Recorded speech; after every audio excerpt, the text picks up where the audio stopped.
the early part of my career, honestly, in advertising, what you learn about different businesses is there's a lot of commonality, right? That same drivers, you learn how to look at things through the customer lens and ask questions about the customer.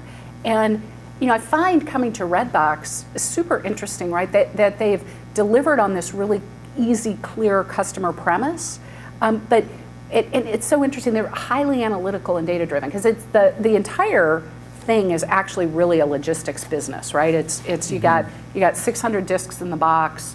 You have 200 titles. We have 38,000 locations. And I was talking to someone I met today who said he and his family drove from here to Florida and they stopped at 16 places or something to get new movies for the kids to keep them occupied. So we do. 46% of people return them to a different place. That team is highly analytical, right? But what they do is they talk about the customers as data.